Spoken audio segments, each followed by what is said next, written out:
জুলাইখা যে প্রেম করে বিয়ে করেছেন, কিন্তু আমাদের কেন এটা হারাম? নাউজুবিল্লাহ। আমাদের অনেক তরুণরা এই ভুলের মধ্যে আছেন এখনো। এটা জেনে অবাক হলাম যে আমাদের অনেক তরুণরা এই ভুলের মধ্যে এখনো আছে। ইউসুফ আলাইহিস সালাম আল্লাহর নবী হিসেবে তিনি কোনো গুনাহে লিপ্ত হন নাই এবং আল্লাহ রাব্বুল আলামিন তাকে হেফাজত করেছেন। জুলাইখা তাকে বা আজিজে মিসরের স্ত্রী, মিশরের তখনকার রাষ্ট্রপ্রধান যে পদের নাম ছিল আজিজ, সেই আজিজে মিসর তিনি তার স্ত্রীকে প্রভাবিত করার চেষ্টা করেছেন, কিন্তু আল্লাহ তাআলা ইউসুফ আলাইহিস সালামকে রক্ষা করেছেন, তিনি তার প্রভাবে প্রভাবিত হন নাই।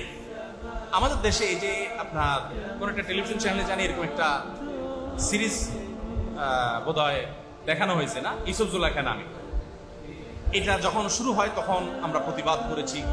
ওলামায়ে কেরামের একটা প্রতিনিধি দল টিভি কর্তৃপক্ষের সাথে দেখাও করেছে, তাদেরকে বলেছে যে এই জঘন্য কাজটা আপনারা করতে যাবেন না। এই নোংরামিতে একজন নবীর চরিত্রে একজন অভিনয় করবে এবং তার চরিত্রে কালিমা লেপন করবে, এটা ডেঞ্জারাস একটা বিষয়।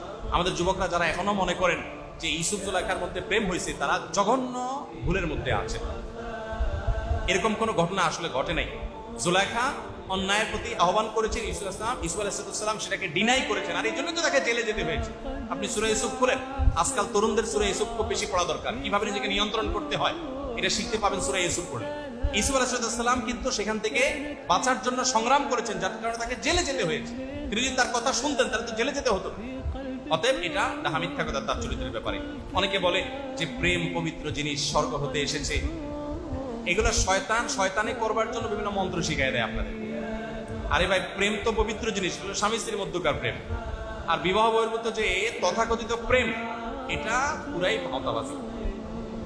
এখানে একটা নির্দিষ্ট টার্গেট পূরণ করা ধান্দা থাকে। আমি সবার ক্ষেত্রে বলছি না, অনেকের ক্ষেত্রে, মেয়েদের ক্ষেত্রে ধান্দা থাকে একটু ভালো করে খাবো, চাইনিজ খাবো, ফুচকা চটপটি খাবো। ছেলেদের ক্ষেত্রে হলো দুষ্টামি, বাদরামি, বদমাইশি করবে। তো অনেক সময় এই সমস্ত ধান্দা হাসিল করার টার্গেট থাকে। এটা কিসের প্রেম? প্রেম হলো বিবাহর পর যেটা হয় সেটা হয় কি? এবং অতএব এগুলো হারাম।